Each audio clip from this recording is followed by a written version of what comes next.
নমস্কাৰ মৰমৰ ছাত্ৰ-ছাত্ৰীসকল মই অৰুন্ধতী ৰয় আজি আমি পঢ়িম অষ্টম শ্ৰেণীৰ গণিতৰ চতুৰ্থ অধ্যায়ৰ নতুন এটা অংকত অনুশীলনী 4.1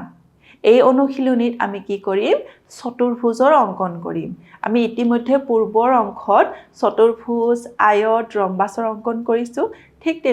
তেনেদৰে এই অনুশীলনীটো কি কৰিম আমি চতুৰ্ভুজৰ অঙ্কন কৰিম এতিয়া অনুশীলনী 4.1 ৰ 1 নম্বৰ প্ৰশ্নটো চাওচোন ইয়াতে কি দিয়া আছে তলৰ চতুৰ্ভুজবোৰ অঙ্কন কৰা চতুৰ্ভুজ ABCD যত AB = 4 cm BC = 6 cm CD = 5 cm DA = 5.5 cm আৰু কৰ্ণ AC = 7 cm আমাৰ ইয়াতে কিহৰ যোগ দিয়া আছে আমাক ইয়াতে চতুৰ্ভুজৰ চাৰিটা বাহুৰ যোগ দিয়া আছে আৰু লগতে কৰ্ণ AC ৰ মানটো আমাক দিয়া আছে এতিয়া আমি কি কৰিব লাগিব চতুৰ্ভুজটো অঙ্কন কৰিব লাগিব এতিয়া আহাচোন আমি চতুৰ্ভুজটো অঙ্কন কৰো আমি প্ৰথমতে কি আঁকিম প্ৰথমতে আমি কৰ্ণ আঁকিম ইয়াতে কৰ্ণ কি দিয়া আছে কৰ্ণ AC আৰু AC ৰ মানটো কিমান দিয়া আছে 7 cm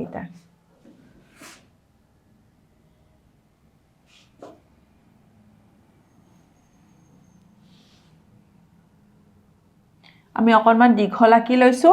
তাৰ পিছত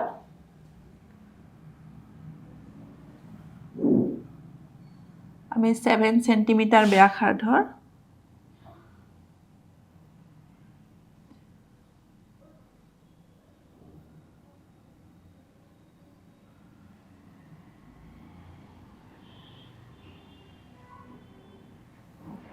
আৰু ইয়াৰ নাম কি দিম আমি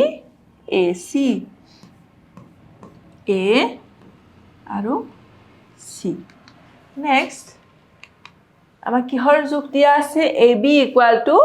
4 cm আমি কি কৰিম A বিন্দুত কেন্দ্ৰ কৰি লম A বিন্দুত কেন্দ্ৰ কৰি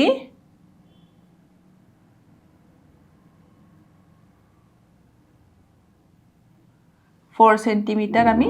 জুখি লম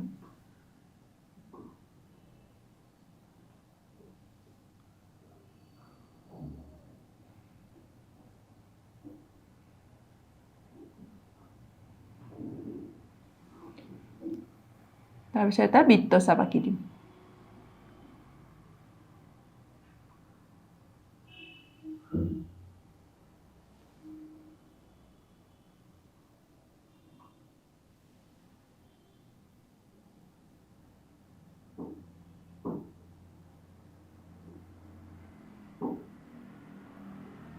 এটা আমি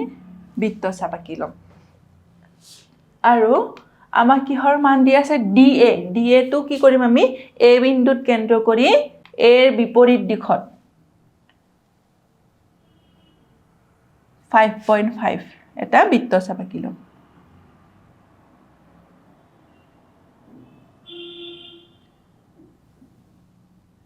বৃত্তচাপ আঁকি ললো এতিয়া আমি C বিন্দুত কেন্দ্ৰ কৰিম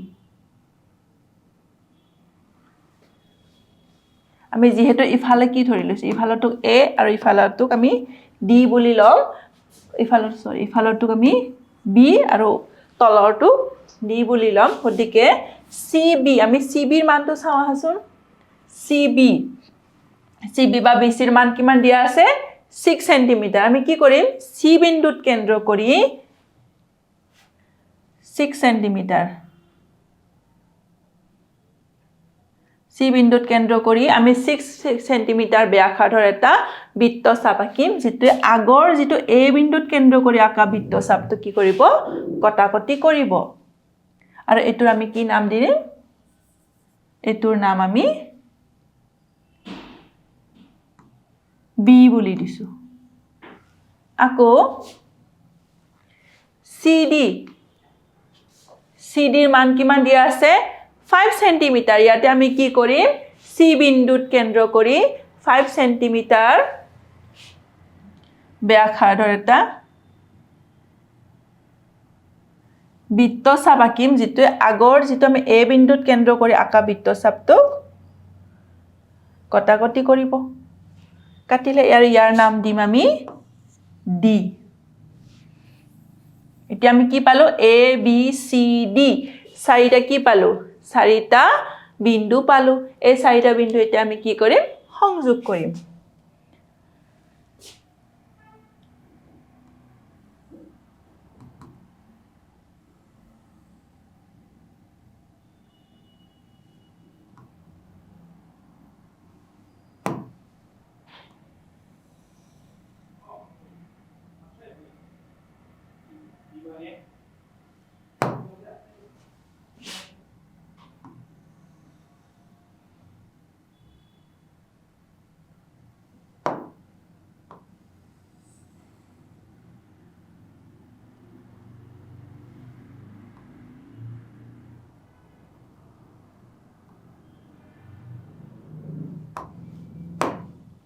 আমি কি কৰিলো চতুৰ্ভুজটো পালো A B B C C D A আমি যেতিয়া সংযোগ কৰিলো আমি কি পালো আমাৰ চতুৰ্ভুজটো পাই গলো এতিয়া আমি কি দৈৰ্ঘ্যবোৰ লিখি দিম AC ৰ মান কিমান দিয়া আছিল AC = 7 সেন্টিমিটাৰ গতিকে ইয়াতে কি দিম 7 সেন্টিমিটাৰ আৰু AB কিমান দিয়া আছিল AB 4 centimetre BC 6 centimetre AB 4 centimetre আৰু BC 6 সেন্টিমিটাৰ আৰু AD আছিল 5.5 আৰু CD 5 সেন্টিমিটাৰ AD আছিল 5.5 সেন্টিমিটাৰ আৰু CD আছিল 5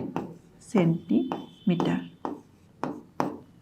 আমি এতিয়া কি কৰিলো আমাৰ চতুৰ্ভুজটো অঙ্কন কৰা হৈ গল এতিয়া আমি কি কৰিম এতিয়া অঙ্কন প্ৰণালীবোৰ চাও হাচোন আমি কেনেকৈ আঁকিছিলো হেতু আমি কি কৈছো স্তৰ হিচাপে লিখি লৈছো এতিয়া আমি চতুৰ্ভুজৰ কৰ্ণ স্থান নিশ্চিত কৰিম 7 সেন্টিমিটাৰতকৈ অলপ দীঘল ৰেখাখণ্ড আঁকিম হেহে কম্পাছৰ সহায় লৈ এ বিন্দুত কেন্দ্ৰ কৰি 7 সেন্টিমিটাৰ ব্যাসাৰ্ধৰ বৃত্তচাপ ৰেখাখণ্ডৰ ওপৰত আঁকিম বৃত্তচাপটোই ৰেখাখণ্ডক সি বিন্দুত কটা বুলি ধৰি ললো গতিকে AC = 7 সেন্টিমিটাৰ গতিকে আমাৰ AC কি আছিল AC =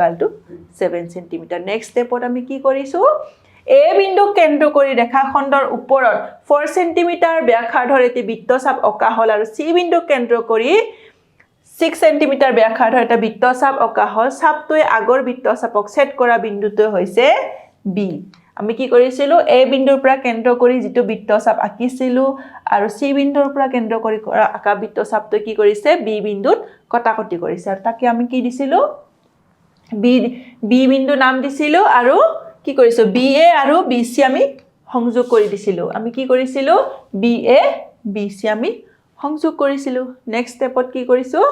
নেক্সট স্টেপত এতিয়া আমি ডি বিন্দুৰ অৱস্থান নিৰ্ণয় কৰিব লাগিব AC ৰ সাপেক্ষে ডি বিন্দুটো B ৰ বিপৰীত বাহুৰ ওপৰত থাকিব গতিকে এ বিন্দু কেন্দ্ৰ কৰি B ৰ বিপৰীত দিশত 5.5 সেন্টিমিটাৰ ব্যাসাৰ্ধৰ এটি বৃত্তচাপ অঁকা হল আৰু সি বিন্দু কেন্দ্ৰ কৰি B ৰ বিপৰীত দিশত 5 সেন্টিমিটাৰ ব্যাসাৰ্ধৰ এটি বৃত্তচাপ অঁকা হল এই বৃত্তচাপৰ ছেদ বিন্দুটো হৈছে D AD আৰু BC সংযোগ কৰি আমি কি পালো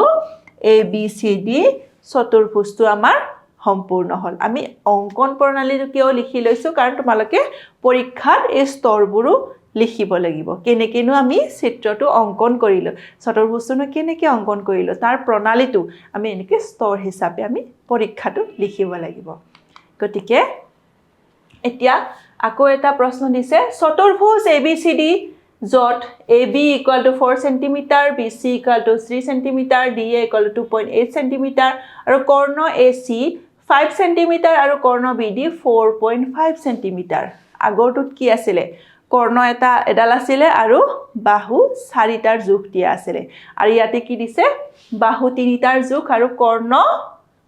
দুডালৰ জোখ দিয়া আছে তে চাও হাচোন আমি চতুৰ্ভুজটো অঙ্কন কৰি চাও প্ৰথমতে আমি AB ৰ জোখ আঁকি লম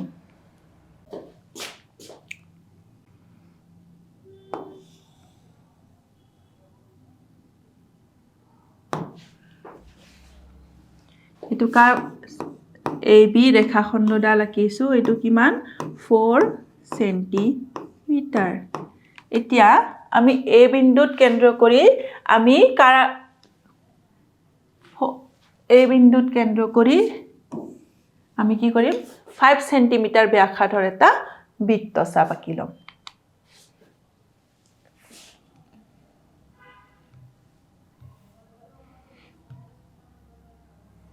A বিন্দুত কেন্দ্ৰ কৰি 5 সেন্টিমিটাৰ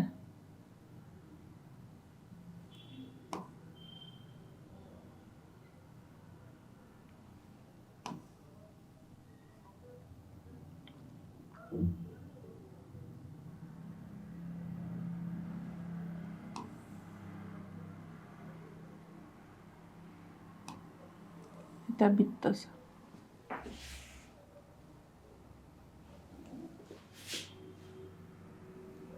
বৃত্তচাপ আঁকিলো হেতু হল 5 সেন্টিমিটাৰৰ আকৌ আমি কি কৰিম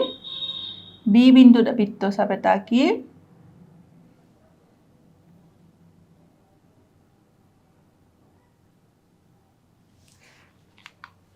বি বিন্দুত এটা বৃত্তচাপ আঁকি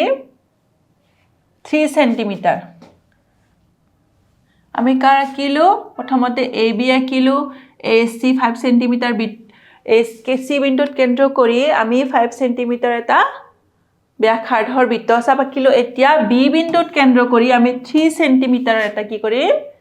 ব্যাসাৰ্ধৰ বৃত্তচাপ আঁকিম বি বিন্দুত কেন্দ্ৰ কৰি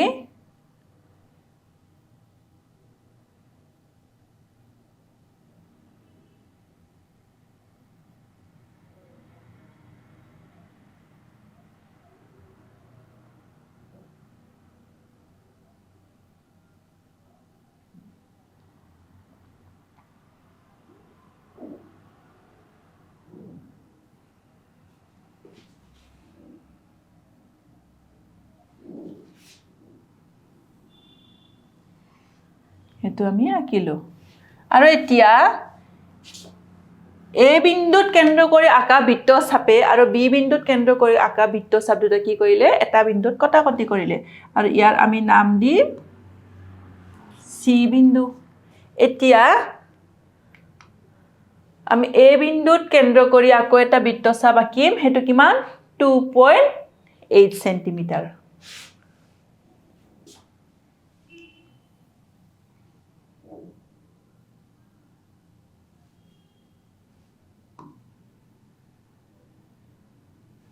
Two point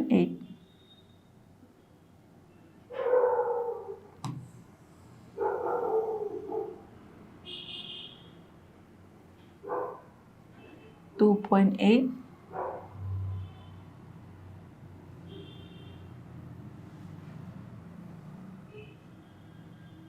আৰু বি বিন্দুত কেন্দ্ৰ কৰি এটা বৃত্তচাপ আঁকিম হেতু বৃত্তচাপৰ কিমান ব্যাসাৰ্ধ হ'ব 4.5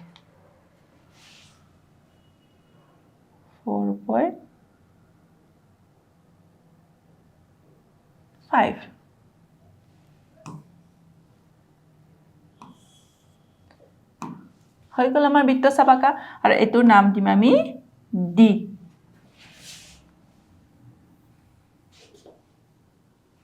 আঁকিলো এতিয়া আমি কি কৰিব লাগিব এই বিন্দুকেইটা সংযোগ কৰিব লাগিব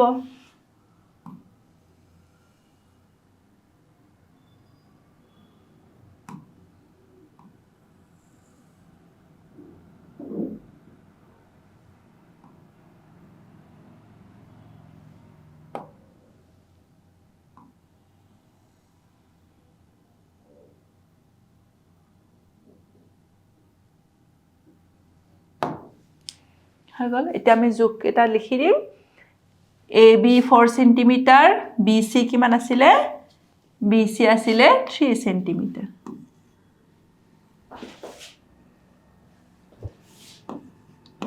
3 সেন্টিমিটাৰ আকৌ DA is equal to 2.8 centimetre DA equal to 2.8 centimetre আকৌ CD কিমান আছিলে CD আমাক দিয়া নাই BD দিয়া আছিলে 4.5 সেন্টিমিটাৰ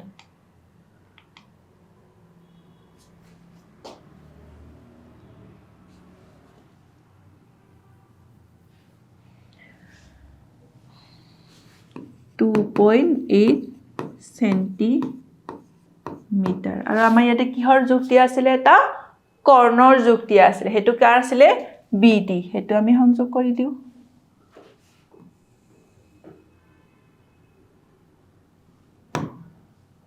আৰু কৰ্ণ BD ৰ যোগ কিমান দিয়া আছিলে 4.5 সেণ্টিমিটাৰ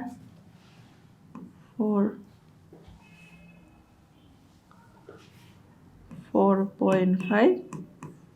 সেণ্টিমিটাৰ আৰু এটা কৰ্ণ দিয়া আছিলে AC কিমান আছিলে 5 সেণ্টিমিটাৰ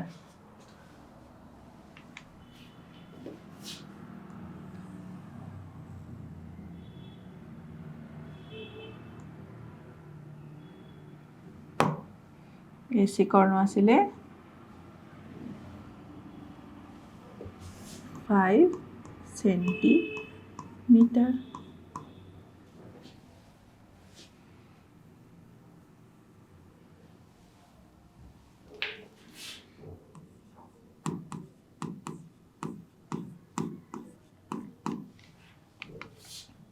BD 4.5 সেণ্টিমিটাৰ এতিয়া আমি কি কৰিলো আমাক যিকেটা যোগ দিয়া আছিল তিনিটা বাহুৰ যোগ আৰু দুটা কৰ্ণৰ যোগৰ সহায়ত আমি কি কৰিলো আমাৰ যেটো চতুৰ্ভুজ আঁকিব দিয়া আছিল হেতু আমি অঙ্কন কৰিলো এতিয়া অঙ্কন প্ৰণালীটো চাও হাসুন আমি কেনেকেনো অঙ্কন কৰিছিলো স্তৰ 1 স্কেলৰ সহায়ৰে AB = 4 সেণ্টিমিটাৰ AB = 4 সেণ্টিমিটাৰ ৰেখাখণ্ড অকা হল প্ৰথমতে আমি কি কৰিছিলো 4 সেণ্টিমিটাৰ এটা ৰেখাখণ্ড আঁকিছিলো তাৰ পিছত A বিন্দু কেন্দ্ৰ কৰি 5 সেণ্টিমিটাৰ ব্যাসাৰ্ধৰ বৃত্তচাপ আৰু B বিন্দু কেন্দ্ৰ কৰি এটা 3 সেণ্টিমিটাৰ বৃত্তচাপ অকা হল তাৰ পিছত এই বৃত্তচাপ দুটা কটাকটি কৰা বিন্দুতে হল C বিন্দু আমি কি কৰিছিলো A বিন্দুত কেন্দ্ৰ কৰি আমি কি আঁকিছিলো এটা বৃত্তচাপ আৰু B বিন্দুত কেন্দ্ৰ কৰি এটা কি আঁকিছিলো বৃত্তচাপ আছিল এই বৃত্তচাপ দুটা কটাকটি কৰা বিন্দুটো আমি কি নাম দিছিলো C বিন্দু AC আৰু BC সংযোগ কৰা হল স্তৰ 3 A বিন্দু কেন্দ্ৰ কৰি 2.8 সেণ্টিমিটাৰ ব্যাসাৰ্ধৰ বৃত্তচাপ আৰু B বিন্দু কেন্দ্ৰ কৰি 4.5 সেণ্টিমিটাৰৰ বৃত্তচাপ অকা হল বৃত্তচাপ দুটা কটাকটি কৰা বিন্দুটো হল D আমি কি কৰিছিলো A বিন্দুত কেন্দ্ৰ কৰি এটা বৃত্তচাপ আঁকিছিলো আৰু B বিন্দুত কেন্দ্ৰ কৰি এটা বৃত্তচাপ আঁকিছিলো হে বৃত্তচাপ দুটা কটাকটি কৰা বিন্দুটোক আমি কি নাম দিছিলো D বিন্দু দিছিলো বৃত্তচাপ দুটা কটাকটি কৰা বিন্দুটো হল D বিন্দু AD আৰু BD সংযোগ কৰা হল DC সংযোগ কৰি ABCD চতুৰ্ভুজটো আমাৰ সম্পূৰ্ণ কৰা হল আমি কি কৰিলে আমাক কি ইয়াতে দিয়া আছিল তিনিটা বাহু আৰু দুটা কৰ্ণ যোগ দিয়া আছিল আৰু আমি কি কৰিছে আমি চতুৰ্ভুজটো আমাক অঙ্কন কৰিব দিছিলে আমি কি কৰিলো কম্পাসৰ সহায়ৰে তিনিটা বাহুৰ যোগ আৰু দুটা কৰ্ণ জোখৰে আমি কি কৰিলো আমি চতুৰ্ভুজটো অঙ্কন কৰিলো আজিৰ অংকত আমাৰ এইখিনিয়ে পৰৱৰ্তী অংকত আৰু আমি চতুৰ্ভুজ সামন্তৰিক ৰম্বাসৰ চিত্ৰ অঙ্কন কৰিম কাৰ সহায়ৰে কম্পাসৰ সহায়ৰে আজিলৈকে এইখিনিয়ে ধন্যবাদ